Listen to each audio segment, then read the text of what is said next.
DHF tadi ada ya. Oke. Ya. Kita mulai dengan membaca basmalah dulu bersama-sama supaya lancar sampai selesai. Bismillahirrahmanirrahim. Oke, silakan presentasi 10 menit maksimal ya, Dek ya. Iya, Dokter. Ya. Yuk, silakan.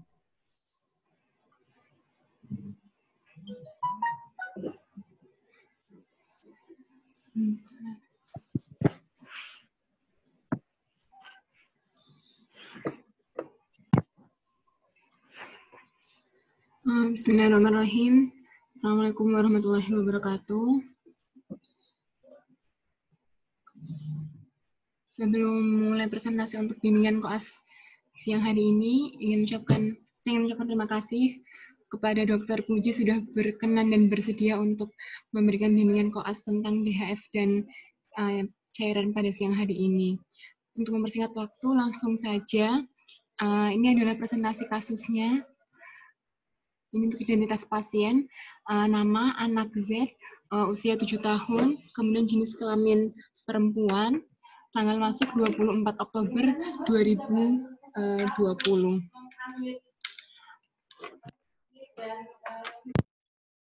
Keluhan utama, demam sejak 6 hari sebelum masuk rumah sakit, kemudian riwayatnya ke sekarang, 6 hari sebelum masuk rumah sakit, orang tua pasien mengatakan anak demam sejak Minggu malam. Demam naik turun dengan suhu tertinggi 39 derajat pada hari Rabu. Orang tua sudah memberikan paracetamol demam, sempat turun namun demam lagi. Pada pasien terdapat mimisan mulai Kamis pagi 1-2 kali sehari, tidak terdapat pusing, terdapat nyeri kepala, terdapat mual dan muntah, tidak ada BAB cair, BAB hitam, tidak terdapat gusi berdarah, tidak terdapat bintik merah, dan juga tidak terdapat nyeri perut. Kemudian hari masuk rumah sakit, pasien datang dengan keadaan umum tampak lemah, ditemani orang tua dengan keluhan demam tinggi 6 hari sebelum masuk rumah sakit. Demam dirasakan tiba-tiba tinggi dan tidak turun dengan pemberian paracetamol. Pasien mengalami nyeri kepala, tidak terdapat nyeri otot dan nyeri retroorbital, terdapat mimisan sudah 3 kali pada saat masuk rumah sakit. Tidak terdapat gusi berdarah, BAK dan BAB dalam batas normal, makan dan minum juga baik. Riwayat kontak dengan pasien COVID-19 negatif. Kemudian riwayat penyakit dahulu, riwayat dengue fever dan dengue hemorrhagic fever disangkal, riwayat berpergian keluar kota atau ke daerah endemis malaria disangkal, kemudian tidak terdapat riwayat ISK, riwayat alergi, riwayat batuk lama maupun kejang. Untuk kesana sendiri dari riwayat penyakit dahulu tidak terdapat riwayat penyakit dahulu yang berhubungan dengan keluhan pasien saat ini. Kemudian riwayat penyakit keluarga, anggota keluarga tidak ada yang sedang demam, anggota keluarga tidak ada yang sedang batuk pilek, kemudian asma, kencing manis, darah tinggi, dan flek disangkal. Untuk kesannya sendiri dari riwayat penyakit keluarga, tidak terdapat riwayat penyakit keluarga yang berhubungan dengan penyakit sekarang. Untuk riwayat penyakit sosial, tetangga ada yang menderita DBD, sebanyak 7 orang, kemudian teman bermain ada yang menderita DBD juga. Untuk kesannya, terdapat riwayat penyakit sosial yang berhubungan dengan penyakit sekarang.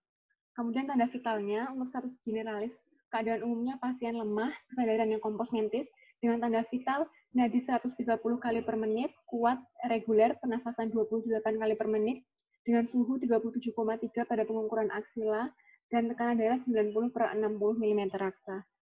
Kemudian untuk pemeriksaan fisiknya, dari kepala, ukuran normosefal, bentuk mesosefal, distribusi rambut merata. Kemudian untuk matanya tidak terdapat mata cowong, konjungtiva anemis, sclera ekterik, tetapi terdapat edem palpebral. Kemudian untuk pemeriksaan hidungnya, bentuknya normal, tidak terdapat nafas cuping hidung, tidak ada sekret, dan terdapat epistaksis. Kemudian untuk mulutnya, tidak ada bibir cyanosis, mukosa mulut lembab, dan tidak terdapat gusi berdarah. Untuk telinga bentuk normal dan tidak ada sekret. Kemudian pada pemeriksaan leher, tidak terdapat jas, kaku kuduk negatif, limfonodi terabat tidak membesar.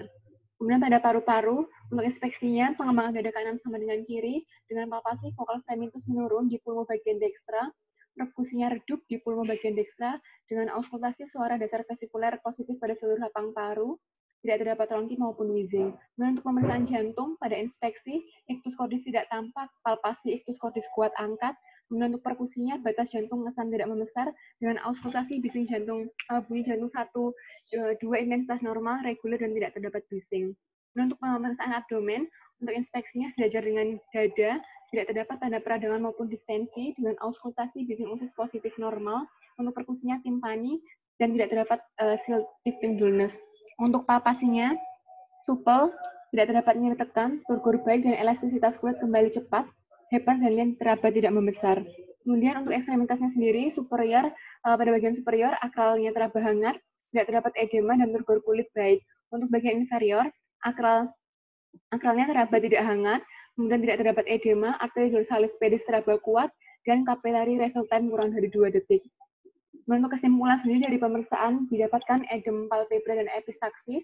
Pada pemeriksaan leher tidak didapatkan kelainan. Pada pemeriksaan toraks didapatkan perkusi redup pulmodextra dan penurunan vokal primitus. Pada pemeriksaan abdomen tidak didapatkan kelainan. Untuk pemeriksaan ekstremitas inferior didapatkan akral teraba hangat negatif. Kemudian untuk diagnosis kerjanya yaitu febris hari ke-7 suspek dengue fever dengan DD dengue hemorrhagic fever, kemudian viral infection dan trombositopenia. Dan ini untuk hasil pemeriksaan darah lengkapnya pada 24 Oktober 2020. Kemudian untuk tata laksananya sendiri yaitu infus Ringer Lacta 10 cc per kgbb per jam selama 1 jam dengan paracetamol per oral 250 mg, kemudian memeriksa angka trombosit dan angka hematokrit per 8 jam, kemudian ada ronsen torak dan dirawat inap.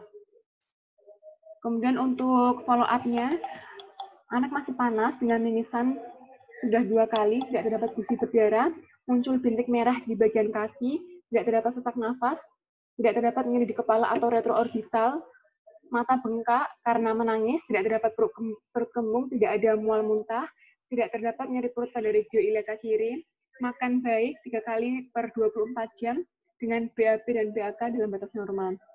Dan untuk keadaan umumnya sendiri sedang kesadaran kompos mentis dengan tekanan heart rate-nya 110 kali per menit, respiration rate 24 kali per menit, dengan suhu 37,6, tekanan darah 90 per 60, dan saturasi oksigen 99%.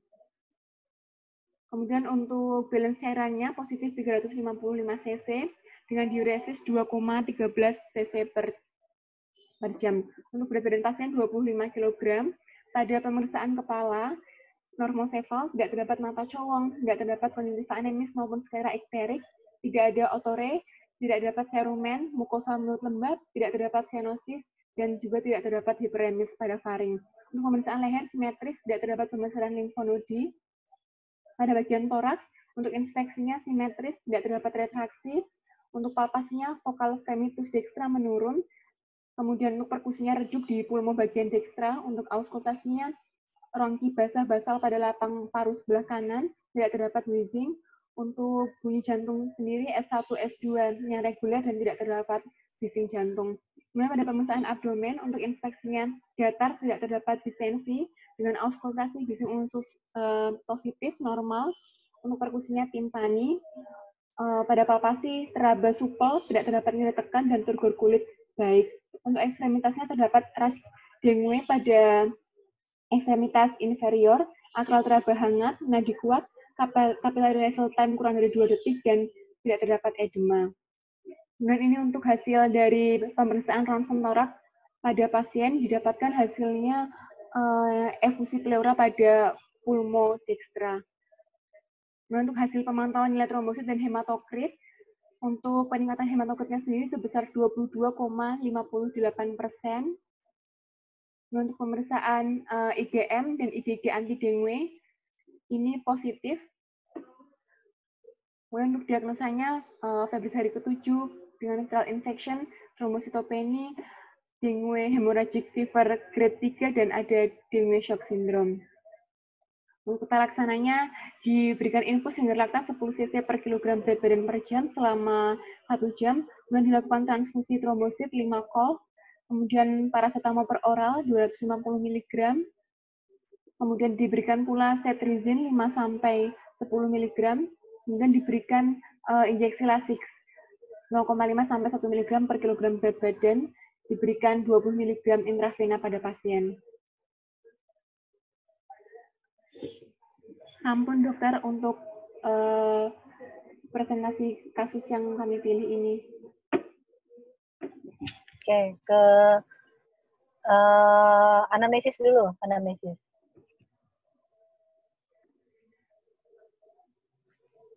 Ini umurnya berapa tadi? 7 tahun. 7 tahun 25 kilo ya. Pasiennya selamat toh? Pasiennya selamat ya, pulang ya? Selamat dokter. Ya, ke anamnesis dulu.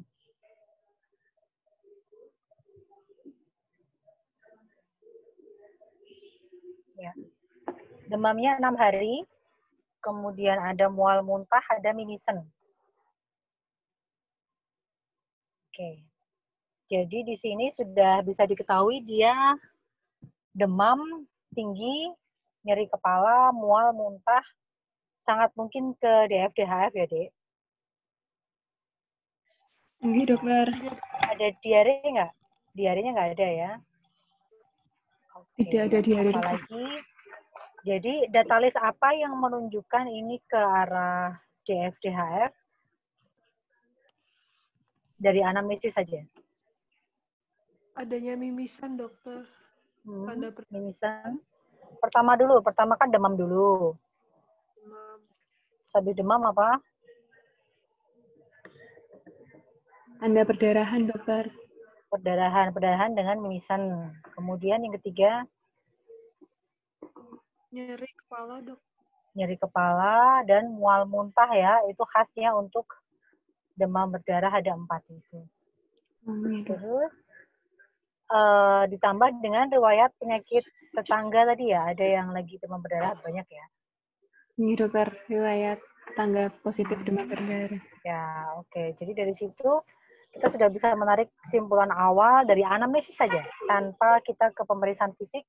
Ini memang kemungkinan ke arah demam berdarah. Terus, slide berikutnya, dari pemeriksaan fisik apa yang kamu dapatkan? Yang semakin kita menyimpulkan ini DF-DHF apa?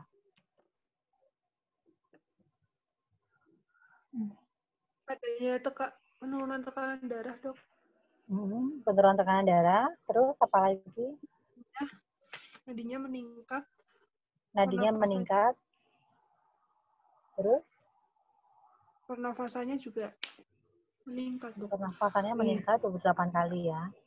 Oke. Ya, terus slide berikutnya adanya edema palpebra tadi ya kayaknya ya. Edema palpebra, dokter. Yang ada kelainan di bold ya. Oh, iya, dok. Yang ada kelainan di bold atau kasih warna beda. Ya, terus slide.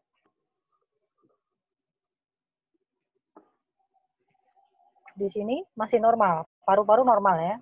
Paru-paru teraba redup, dokter. Sudah teraba redup di sini. Oh iya. Ya, ada redup di pulmodextra. Dikasih bold ya. Iya, dok. Terus lanjut.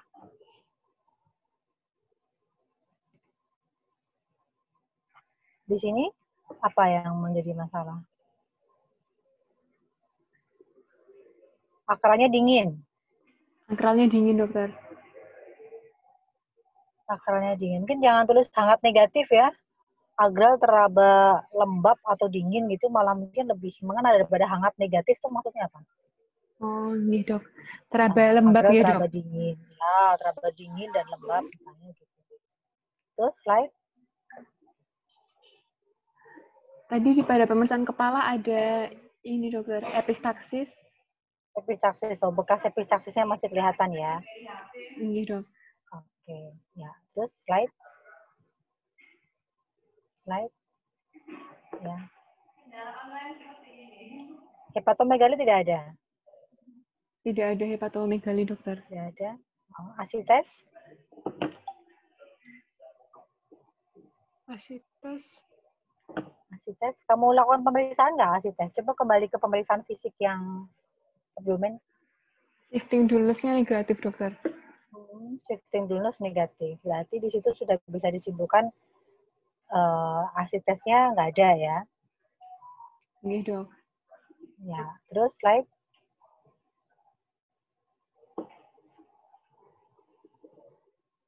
Ya, slide. Diagnosis kerja setelah pemeriksaan darah rutin ya. Ini tahunya trombostopenia dari mana? Kan belum ditayangkan darah rutin. Oh, iya dokter. Jadi diagnosis kerja itu dibuat setelah ada anamnesis, pemeriksaan fisik, sama laboratorium dasar. Laboratorium dasar adalah darah rutin, feses rutin, sama urin rutin. Iya dokter.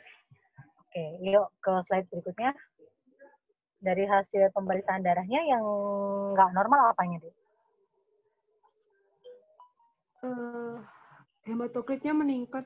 Tidak hematokritnya. Trombositnya menurun, dok. Trombositnya menurun. Kasih bold ya. Ya, leukositnya juga leukositnya normal. Leukositnya normal.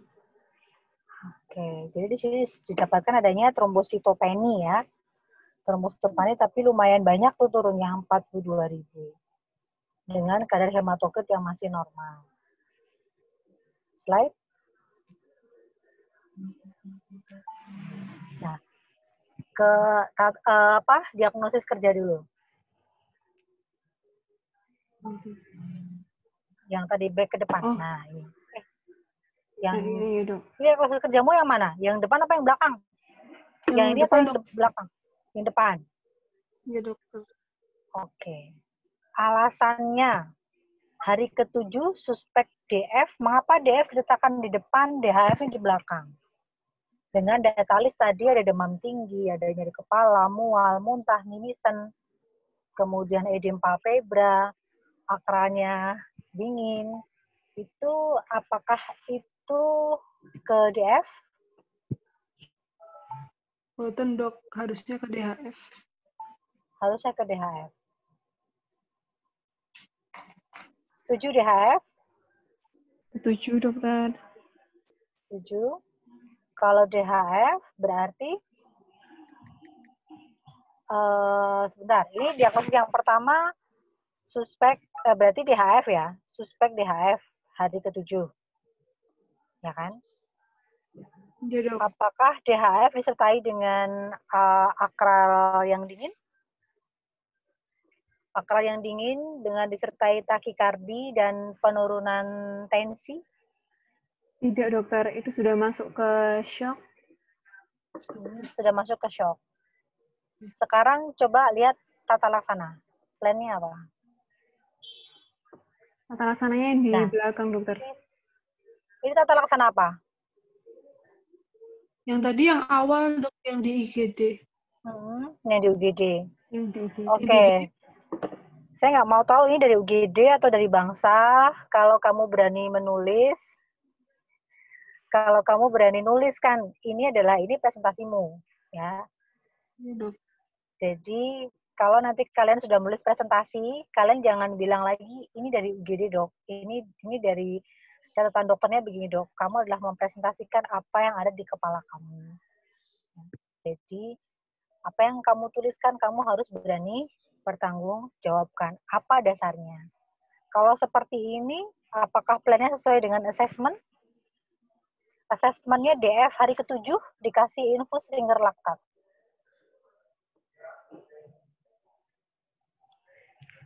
Setuju nggak?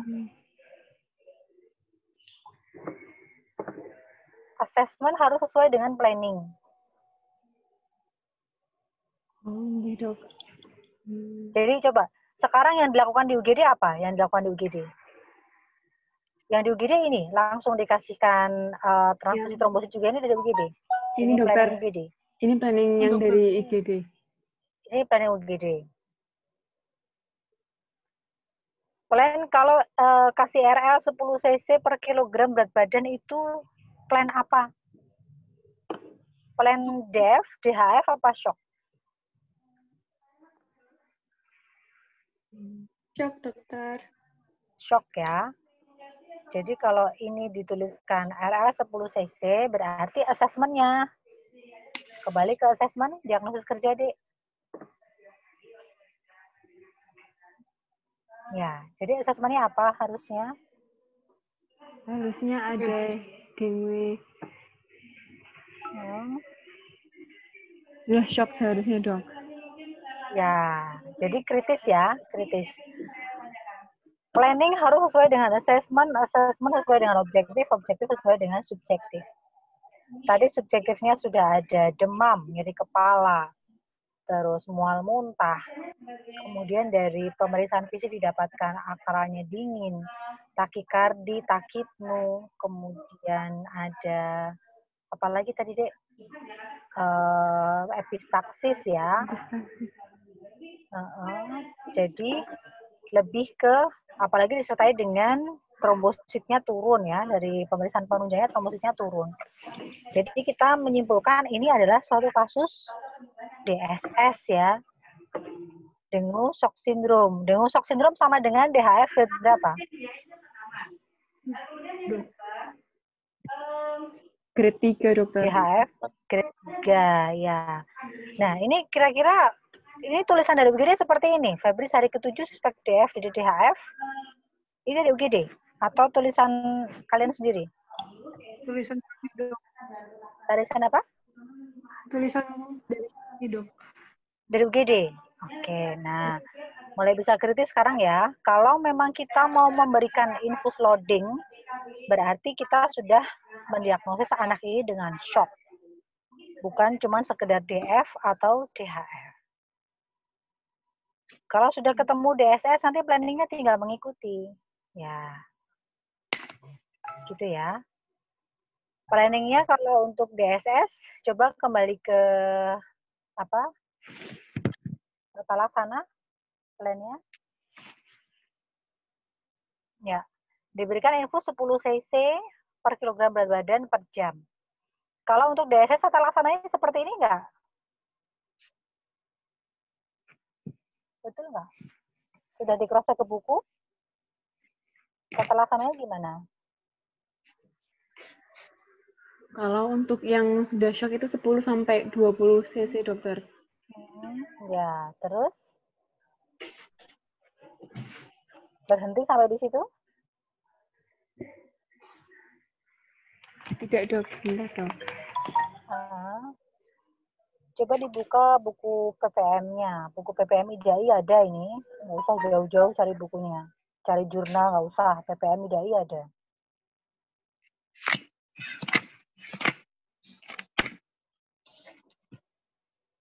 Diberikan apa? Betul, RL 10 sampai 20 cc per kilogram berat badan. Sudah pernah lihat resusitasi belum kalian?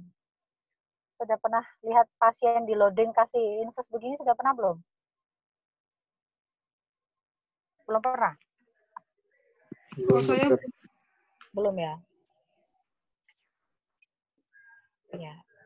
Berapa cc? Betul 10 sampai 20? Betul, dokter. Betul, ya. Jadi memang betul, pada waktu kita mendiagnosis pasien ini dengan shock, jangan ragu-ragu.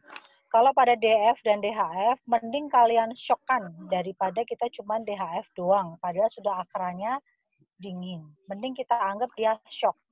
Lebih mudah mengobati dia edem pulmo daripada dia shock yang prolong. Kalau shock prolong nanti pasiennya akan cepat meninggal. Tapi kalau kita ragu-ragu, mending ke shock. Tapi kalau ke shock harus ada data list yang mengarah ke sana. Seperti tadi di sini kan udah ada takikardi. Takikardi kan bagian dari shock ya. Takikardi, kemudian ada takipnu, ada hipotensi. akral dingin, hipotermia itu masuk ke dalam tanda-tanda shock. Jadi kalian berikan dulu RL 10 sampai 20 cc. Mengapa 10 dulu? Karena 10 itu kadang-kadang kita ragu-ragu. Jadi misalnya beratnya tadi berapa ini, Dek?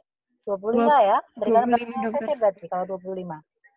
Kalau dia 25 diberikan 250. 25 kali 10 250 cc. Nah, bagaimana cara memasukkannya? Dalam waktu ada yang dulu mengatakan cepatnya, tapi sekarang memang kita membuat tidak terlalu cepat ya, 30 menit sampai 1 jam. Itu kita masukkan, pertama masukkan dulu 10 cc.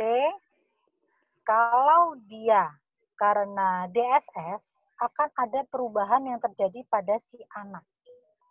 Apa itu perubahannya? Dia akan membaik kalau kita masukkan cairan. Apa perubahan yang terjadi?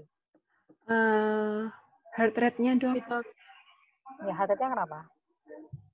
Akan perlahan-lahan turun. Nah, heart rate-nya akan menurun. Jadi kalau ada shock, Jangan lupa pasang monitor ya, pasang monitor. Boleh pakai monitor bedside, boleh pakai monitor saturasi silahkan, dan jangan lupa catat ya.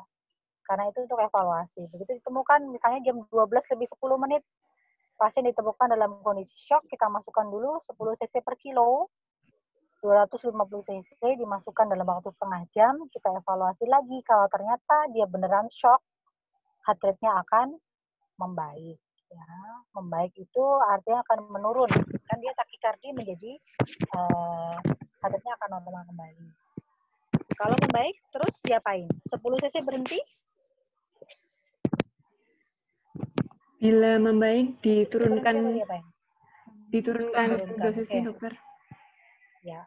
Kalau saya lebih senang langsung pakai 20 cc ya, Dek. Jadi kalau 10 cc dia heart rate-nya membaik, biasanya saya lanjutkan sampai ke 20 cc. Dinaikkan ya, Dok? 20 cc per kilo. Ya, untuk mengisi. Jadi kalau pada kondisi demam berdarah, itu kan trombositnya turun. Kalau trombositnya turun, trombosit itu fungsinya untuk menjaga supaya pembuluh darah itu intak. Intak itu utuh. Karena trombositnya itu turun dan proses terjadi pada virusnya itu sendiri, maka permeabilitas pembuluh darah itu akan menjadi lebih lemah. Kalau lebih lemah, otomatis plasma darah itu akan keluar dari pembuluh darah masuk ke dalam interstisial. Sehingga kalau dia masuk ke dalam interstisial, otomatis volume darah yang ada di dalam pembuluh darah itu akan menurun, sehingga terjadi hipovolum. Paham ya? Ya, dokter. Kalau terjadi hipovolum, otomatis apa yang perlu kita berikan? Kita harus memberikan cairan yang sebanyak-banyaknya, kan? Nah, kalau pada terlaksana shock, kalau saya sendiri lebih suka langsung masukkan ke 20 cc. Kita pakai maksimal dose untuk mengisi hipovolum yang terjadi tadi, kita berikan dengan cairan tapi masih dalam guideline. Jadi kita masukkan 20 cc per kilo. Kalau 20 cc kita berikan 500 cc ya, 500 atau 1 klabot dimasukkan dalam waktu 1 jam. Tadi 250 dulu, stabil, membaik setengah jam, kita berikan lagi 250 cc yang berikutnya, sampai genap 1 jam. Kalau sudah selesai 20 cc, terus diapain lagi? Selesai di situ? Atau gimana? Diturunkan ke berapa? Diturunkan bertahap dari 10, 7, 5, 3, 1,5 begitu, Dok. Ya. Tidak ada patokan resmi mau berapa jam, nggak ada. Ada yang buka buku PPM nggak ini? Ada yang baca buku PPM? Ada. Di situ 10 cc-nya dalam berapa jam?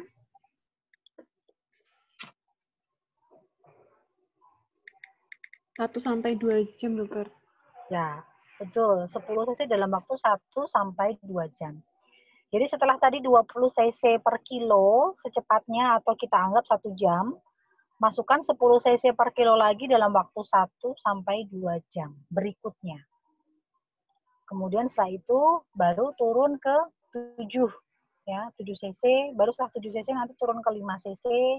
Kalau saya biasanya kalau DSS saya pertahankan dulu di 5 cc. Jangan buru-buru turun ke 3, tapi tetap pertahankan dulu di 5 cc. Gitu ya, jelas ya.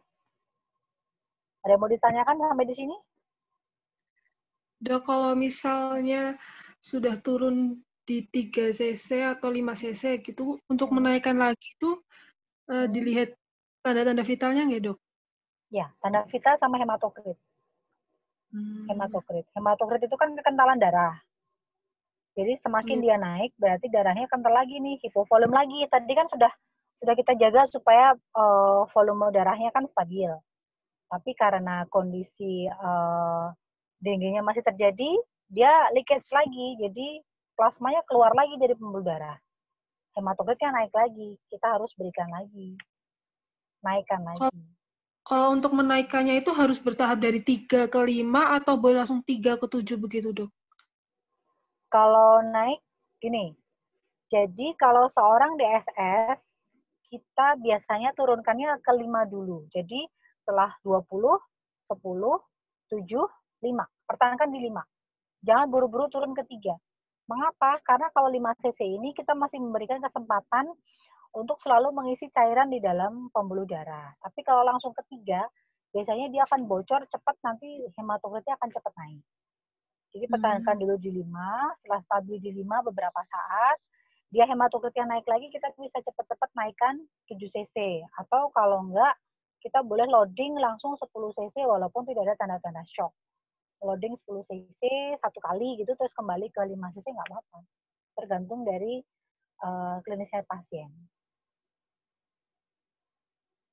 Jadi kalau kalian tuh memberikan 3 cc per kilo, 3 cc per kilogram berat badan per jam, itu sama dengan kita memberikan anak tersebut kebutuhan cairan dalam 24 jam, tapi semuanya full IV. Paham maksud saya? Jadi anak dengan berat badan 10 kilo, kita berikan 30 cc per jam, ya kan? Tadi 3 cc per kilogram berat badan per jam. Otomatis sama dengan beratnya 10 kilo, kita berikan 30 cc per jam, ya. Benar nggak? 10 kali 3, benar ya? 30 cc per jam. Itu sama dengan kita memberikan dia cairan tanpa si anak ini harus minum. Jadi dia boleh nggak usah minum, hanya dengan 3 cc per kilo. Tapi itu hanya untuk mempertahankan supaya dia nggak minum. Bukan untuk mengatasi leakage yang terjadi. Kalau sudah sampai leakage, kita harus pakai minimal 5. Jadi yang 3 itu untuk mencukupi kebutuhan rumatannya dia. Yang 2 cc sisanya itu untuk mengantisipasi leakage yang terjadi. Itulah makanya kalau kita asesmennya DF itu nanti cairannya harus DF, berarti kita berikan 3 cc per kilo. Tapi kalau asesmen DHF, kita harus berikan minimal 5 cc per kilo. Itu sudah patokan. Kalau kalian tuliskan DHF, kok kasihkannya cuma 3 cc, itu salah. Karena kalau baru 3 cc, kita baru memberikan cairan rumatan. Belum memberikan kesempatan apabila terjadi leakage, kita tidak memberikan cairan yang cukup di dalam pembuluh darahnya. Gitu. Paham ya? Di sini leakage yang terjadi apa? Leakage yang sudah terjadi apa tandanya? Peningkatan hematokrit. Peningkatan hematokrit 1, terus 2 infusi pleura, infusi pleura, 3 edem palpebra. Itu sudah cukup memberikan bukti kalau si anak ini sudah ada leakage. Kalau leakage berarti dia sudah masuk ke DHF kan? DHF-nya dia mau grade 1, grade 2 atau grade 3. Kalau grade 1 sudah ada leakage, peningkatan hematokrit, dan juga disertai dengan apa kalau grade 1? Tidak ada perdarahan. Tidak ada perdarahan.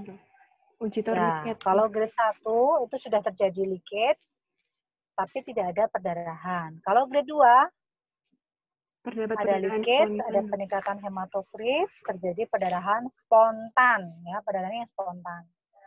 Yang ketiga, DHF grade 3. Jadi leakage ada terus leakage, dokter. Ya, ada shock ya. Kalau sudah ada shock, itu sudah DHF grade 3. Kalau grade 4? Shock berat atau profound shock, dok. Profound shock atau shock yang dekompensata, yang sudah tidak bisa lagi kita apa-apain lagi, itu sudah masuk DHF grade 4. Ya, gitu ya. Ada mau tanyain sampai sini?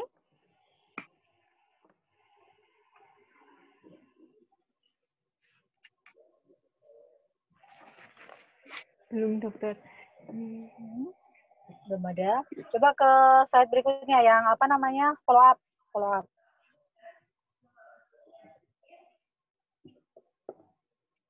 Ini dokter untuk follow up-nya. Ini follow up kalau di hari kesekian ini dengan tanda-tanda begitu, diagnosismu apa? Assessment. Assessment itu berganti setiap hari ya? Iya, dok. Assessment itu bisa berganti setiap pagi. Assessment di sini apa?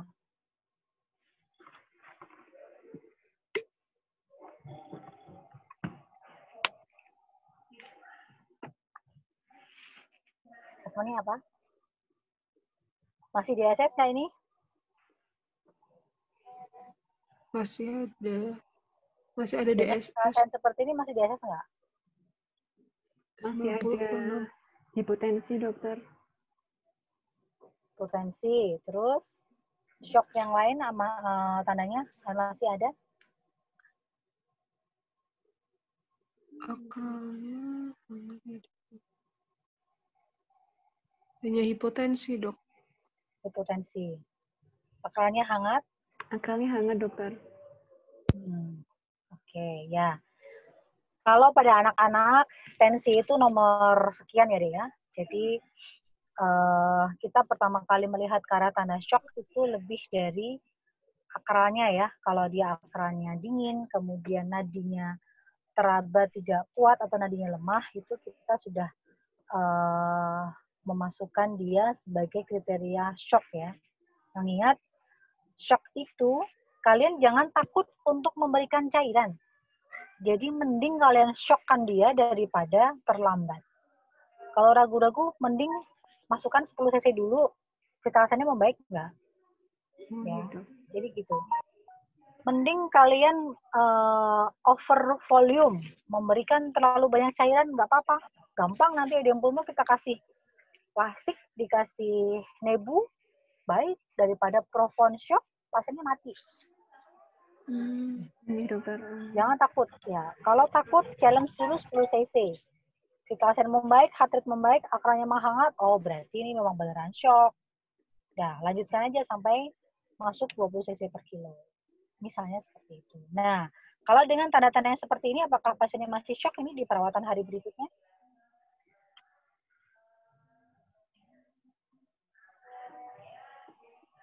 Boten, Dok.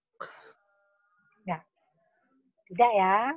Tidak. Jadi asesmennya apa hari ini? Febris dengan DHF, Dok. DHF. DSS yang teratasi ya. DSS yang teratasi. Ya, jangan tulis DHF membaik. Kan ini DSS kan tadi kan kita awalnya DSS. Jadi tulis saja DSS yang sudah teratasi atau DSS overcome. Terus dituliskan di belakangnya Febrisnya hari keberapa. Tadi kayaknya ada ini asesmen berikutnya. Ada dokter. Right? Assessment. Ya. Harusnya ditambah teratasi. Ini diagnosisnya masa gini masih ada Febris hari ke-7 di atas. Diagnosis yang paling atas adalah mencerminkan masalah yang masih harus diatasi saat itu. Oh, iya dok. Febris hari ke-7 tuh mau kemana kamu, Dek? Kan udah ada tanda-tanda yang lain. Berarti langsung DSS teratasi begitu nggak, Dok? Iya, DSS teratasi. Tuliskan di situ. DSS teratasi, terus dalam kurung di belakangnya hari ke-7. Mengapa hari ke-7 tuliskan di situ? Untuk apa?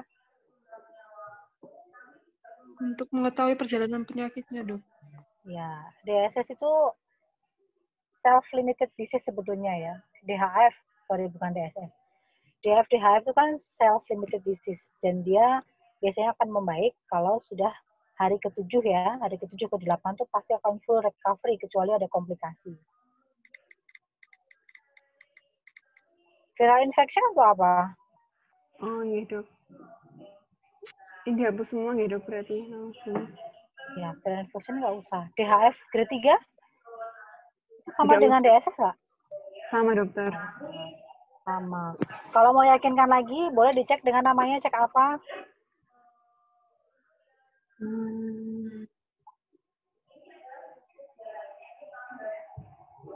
Memastikan ini adalah DSS. Apa? Cek sero. Oh, serologis dok. Nah, serologis itu apa? Cek apa? IgG, IgM dok. Nah, IgG dan IgM dengue. IgG, IgM dengue boleh diperiksa di hari keberapa? 5 dokter, 5 sampai 7. Minimal hari ke-5. Kalau saya lebih suka hari ke-6 ke atas. Hari ke-5 kadang-kadang masih negatif. Oh iya dok. Ya. Jadi untuk benar-benar menegakkan dengue shock syndrome boleh dicek IgG, IgM dengue untuk memastikan bahwa betul-betul ini ke arah tinggi. Gitu? Iya, dokter. Ya. Terus ini apa berikutnya? Kalau ada transfusi, trombositnya berapa itu hari berikutnya? Apa ada bleeding masif? Ini masih shock, masih dikasih 10 cc? Udah tidak, dok.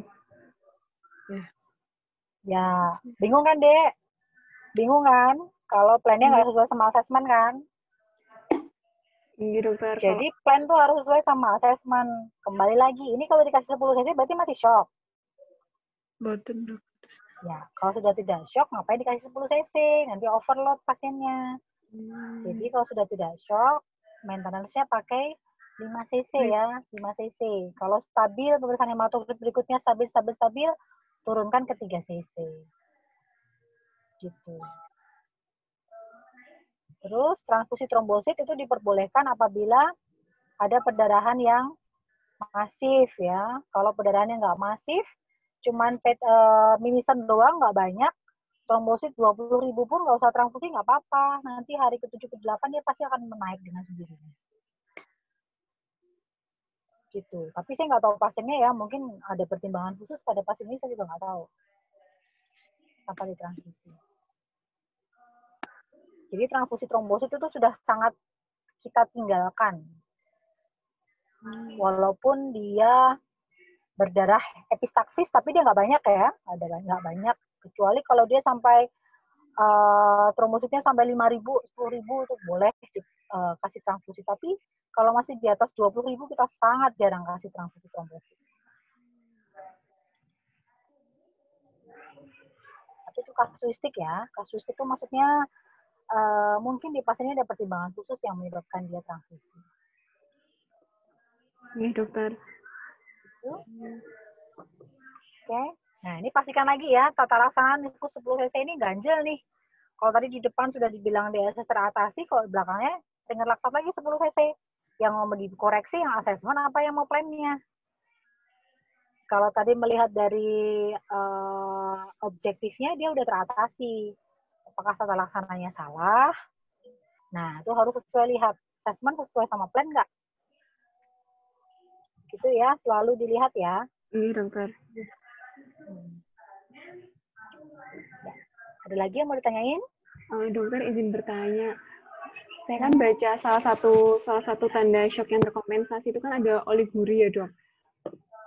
Untuk mengetahui oliguria itu apakah dari balance cairan dan diuresis atau seperti apa, dok? Iya, oliguria dari balance cairan sama diuresis. Makanya kalau setiap pasien DF, DHF kan pasti kita cek ya urin outputnya berapa.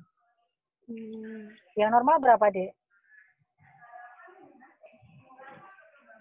Urin output normal atau diuresis berapa? Minimal? Lebih 0,5, dok. 0,5 benar. Lebih dari 1 ya. Lebih dari 1. Jadi 1 cc per kilogram berat badan per jam. Itu menunjukkan kalau dia cairannya sudah cukup. Kalau dia diuresisnya masih kurang dari 1, kita masih menduga jangan-jangan shocknya masih berlangsung, masih belum selesai. Kalau untuk balance cairannya yang penting positif nih, dok. Ya, balance cairan harus positif. Seberapapun dia nggak masalah. Jangan takut ödem pulmo hanya karena melihat angka balance cairannya banyak. Nggak apa-apa. Ödem pulmo lebih gampang atasinya daripada shock yang berkepanjangan. Jangan ragu-ragu mensyokkan pasien daripada kalian telat kalau profound shock. Kasihan pasiennya.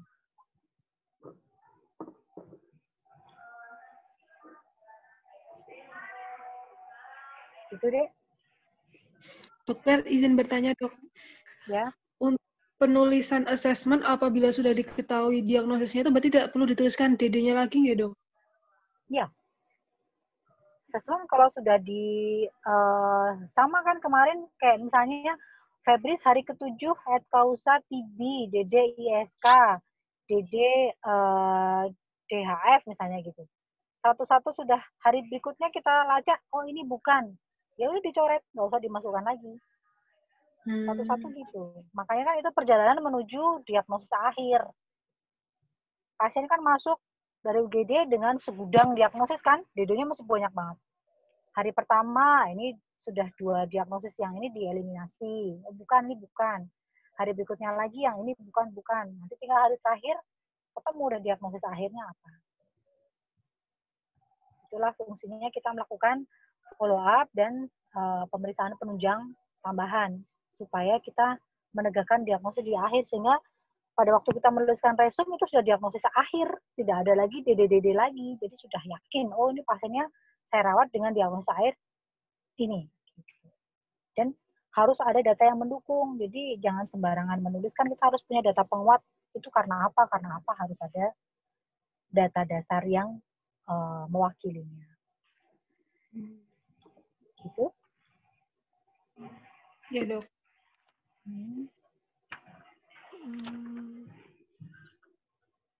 Ada lagi?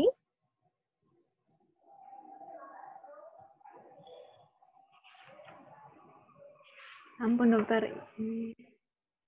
Cukup? Oke, ya intinya itu ya, kalian membiasakan ya. SOAP itu ada benang merahnya. Jangan biarkan semuanya berdiri sendiri-sendiri tanpa ada planningnya. Harus selalu berkesinambungan ya, Dek. Diingat-ingat betul itu ya. Karena itu nanti akan memudahkan kalian dalam bekerja. Sampai sekarang pun saya selalu cek, adakah assessment yang belum saya tulis, adakah plan yang belum sesuai sama assessment. Itu kalau sudah terbentuk pola pikir, nanti kalian sampai bekerja pun akan enak. Dokter, Okay. Izin bertanya dokter. Ya, yo. Biasanya kan ketika kami jaga bangsal itu, pilihan cairan itu kan banyak sekali dok. Jadi ada yang KN3B, terus habis itu D5. Nah itu sebenarnya yang kita tuh memilihnya harus berdasarkan apa nih dok, supaya tepat sesuai dengan pasien. Ini yang nanya siapa ini? Saya Galuh dokter. Galuh, kamu sasa di mana sekarang? Ini saya di Poli dok, tapi kan kemarin sebelum Poli dari Anggrek. Oke. Hari Kamis kamu di mana? Hari Kamis besok dokter. Di Alamanda dokter. Di Alamanda? Aduh, saya nggak ke Alamanda. Cari dulu ya. Cari Pak Anglem. Coba cari dulu Galuh ya. Cari dulu bedanya apa. Bedanya apa KN, D5/4, D5,5. Tuliskan di dalam kertas ya. Nanti kita diskusi di situ ya. Kalau saya cuma langsung ngasih tahu, nanti kamu nggak belajar. Iya dokter. Iya dokter. Cari tahu dulu kandungannya apa, KN3B itu isinya apa. Kalau kalian sulit nyari dengan searching, lihat botolnya langsung. Isinya apa saja, tuliskan, terus bikin dalam bentuk tabel. KN3B isinya apa, D5/4 isinya apa, natriumnya berapa, kaliumnya berapa. Ya. Nanti bisa buat kita diskusi, berikutnya kamu sharing ke teman-teman. Gitu ya. Iya dokter. Nanti saya kasih tahu, tapi kamu harus ngerti dulu itu isinya apa, jangan cuma terus sembarangan ini begini. Iya dokter, kemarin waktu di Anggrek sudah ya. Tidak ada. Sudah sempat lihat tapi belum lihat. Bikin tabelnya. Bikin tabelnya sekaligus ini buat kamu resume, nanti kalau kalian udah lulus, kalian nggak akan lupa isinya apa sih, kalian meresume. Nanti hari Kamis ya. Gitu, kamu di mana deh? Hari Kamis di mana? Di Peri? Di Peri Galuh. Di Peri. Ya udah di Peri, nanti ketemu di Peri. Iya dokter. Oke. Cukup ya untuk hari ini ya, sudah jelas untuk DF, DHF. DF cairannya 3 cc ya. Kalau DF 3 cc, kalau DHF minimal 5 cc. Kalau shock 10 sampai 20 cc per kilo. Itu harus mengikuti assessment, jangan sampai salah. Baik dokter. Ya. Oke, saya kira cukup ya hari ini ya. Iya cukup dokter, matur nuwun. Oke, kita tutup ya. Kita akhiri dengan baca hamdalah bersama-sama. Alhamdulillahirrahmanirrahim. Saya akhiri.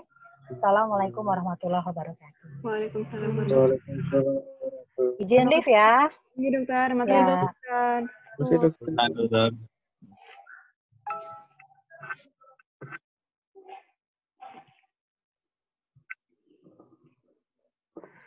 Ih, kok kalian nggak pada jawab sih? Keselin. Bingung. Berbalik. Aku tuh nggak mudeng di HF. Ya Allah. Ya aku, mana ya? Stop share. Lu kemarin tuh ceritanya nggak lengkap sampai persentase, bisa kita catat lagi aja. Mana catatan apa? Oh, prosentasenya natriumnya gitu-gitu ya? Oh, belum ku catat sampai situ. Ntar di foto aja deh, baru dicatat. Aduh, bahaya nih aku maju. Besok aja tak bantuin dari Rabu. Aku baru nge tata laksananya tuh kok ada 2 ya, Fit? Apanya? Tata laksana di PPT-nya. Iya, tata laksana awal sama tata laksana waktu di Bangsal. Lu di mana lo sekarang? Di rumah. Baru mandi. Sel mic-nya rusak ya? Sel, coba masuk, Sel. Ya, Sally nggak bisa masuk. Iya ya. Coba jangan pakai. Masuk. Masuk ini, masuk. Udah masuk. Masuk. Oh, aku habis ganti setting speakernya. Astagfirullahaladzim. Ganti apa? Aku dari tadi jawab, maaf ya. Kok nggak ada yang jawab? Ya Allah, Sally. Kasian Sel. Untung ketahuan sekarang Sel mic-nya rusak. Nggak tahu, nggak rusak kayaknya tuh settingan. Ya Allah. Ya ampun. Ya udah ya. Udah ya guys. Ini kamu mau dengerin sekarang Sel sebelum maju longkes rekamannya. Mau dengerin rekamannya besok apa sekarang? Boleh lu. Iya, Keadaan masih apa sih? Nggak paham aku sumpah. yang mayor. Kayak Tapi dokter Laras bilangnya tuh dia ditransfusi trombosit karena dia epitaksis sama